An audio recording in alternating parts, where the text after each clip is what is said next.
So the name that we had in mind was The Steak Something Show. The Steak Something Show. What do you think? That's the best one we've got so far, Brett. We could call it Warning, This Show Might Change Your Behavior. How much longer will you procrastinate, show? That's right. You know? What about Get Into Action, you f***er? Tell me the intention of the Steak Something Show, Brett. The intention is to get people to change their behavior. It's give people access to, oh, here's a new way I could change my behavior, and then have them do that. Do we want to generate a staking community? We do want a staking community, because otherwise it's just going to be you and I talking about it forever. And while we might do that in the first couple of episodes, it's going to be much more interesting for people if they get a sense of what other people are doing with this.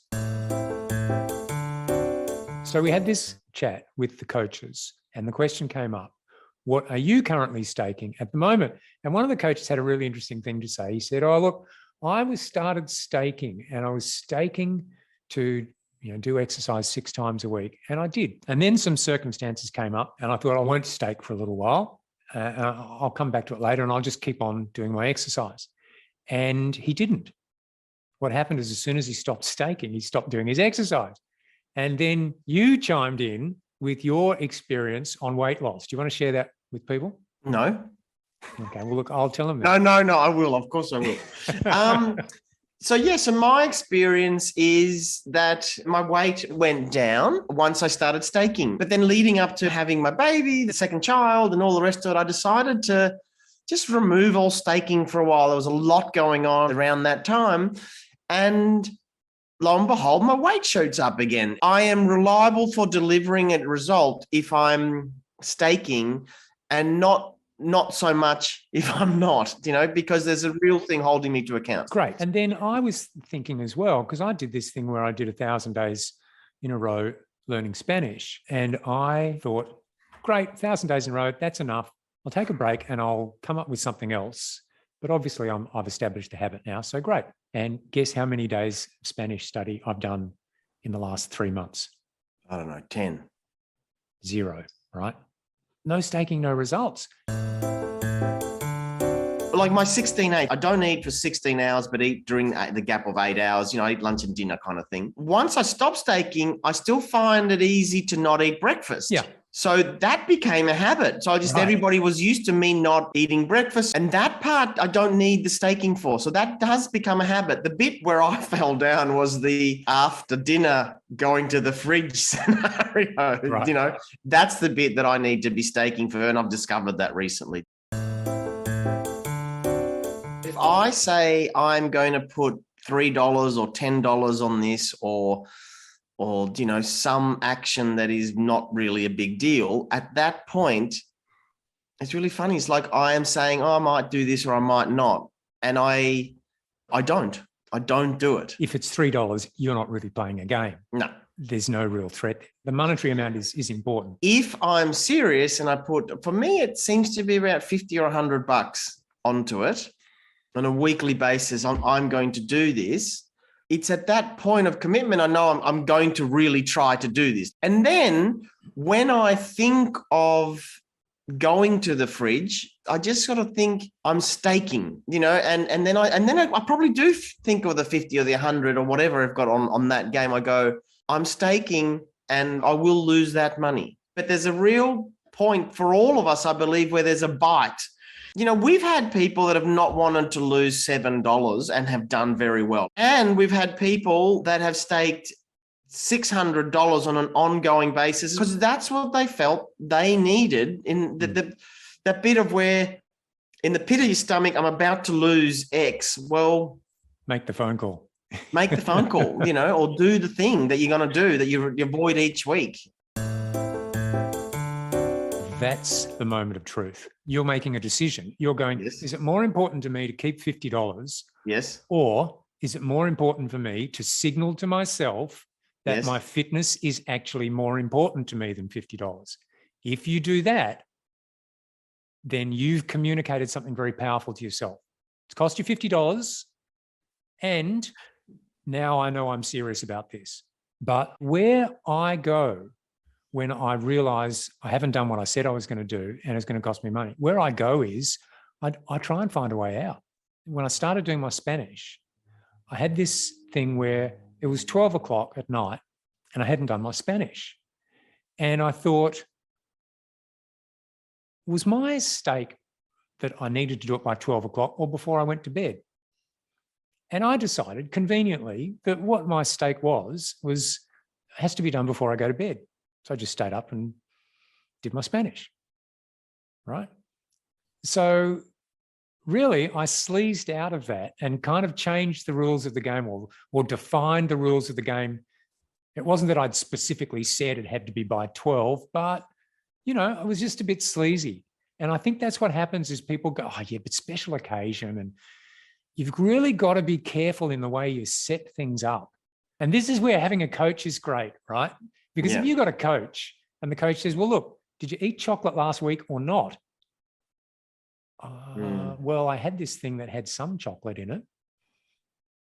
So I guess I did eat chocolate last week. But if it was you just by yourself, you'd probably go, oh, really, that wasn't 100% chocolate. Wasn't 70% chocolate, it was only 20% chocolate. I'll save the $50. And is it okay though? I think it's okay. Yeah, you've got to forgive yourself and move on, because that's the other thing that happens. The moment that you realize you're in danger of losing the thing, you look for someone to blame. And the logical area to blame is the app. The app's not doing this for me. I've mucked it up. I've messed it up. I'll just stop doing it.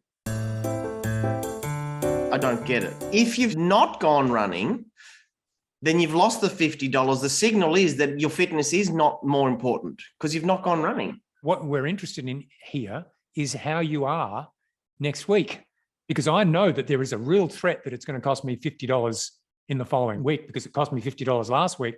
No way am I going to do that again. That was stupid. It's a critical part. It's the critical part of the journey. Is that moment where you go, oh, this is real. Yes. Do I really give a shit about going running or not? Maybe we don't say clearly enough, if this is not real for you, stop staking. Yeah. If you're not interested in changing your behavior, run away. Don't run. Walk away. Stay in bed. Stay in bed and enjoy it with our blessing. For some people, losing money that goes to charity is fine. They're very comfortable with that and they like the idea of that.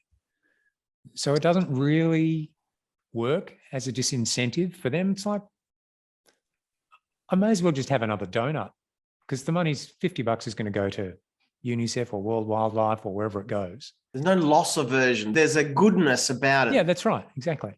So we offer people the chance to stake to something that's not a charity, which is two rich guys. So that's the idea is like those guys are going to waste your money. They're going to waste your money. People know is that they've wanted to play a musical instrument for years and they pick it up every now and then, but they're not disciplined enough with it. And wouldn't it be great if I could? As soon as you bring that to their attention, they're like, oh yeah, that would be a good thing to stake. But it's not, they just accept that they're not in action on lots of those things. I'm interested in the conversation of what bridges the gap so that someone can see for themselves that they're not stuck the way they are. They can alter it. I think it lives in conversations with other people. That's my hunch. You should be talking to someone else who knows you really well. I can't imagine anybody asking someone that question. I hope they do, but I just can't imagine people freely going in asking someone, what do you reckon I should do? Ask your partner, what do you think I should stake? You reckon your partner won't tell you? Your partner is going to tell you. That's why they don't ask.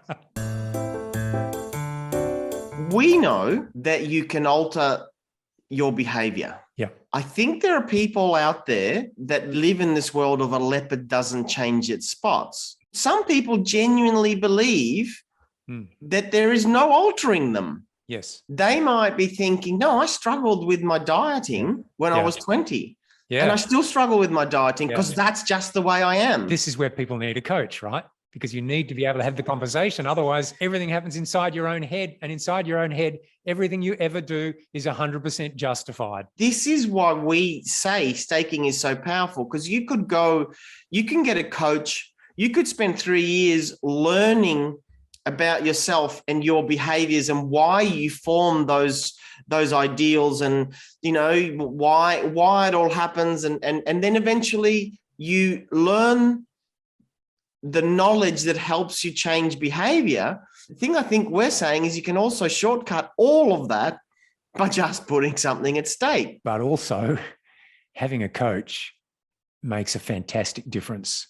And for anyone who could get a coach, I would, and you would as well, because you're a coach, you would say, for God's sake, go and get a coach. Someone that's not inside your own brain. That's right. And it can be anyone really that isn't exactly you, because they can look at things from a different point of view.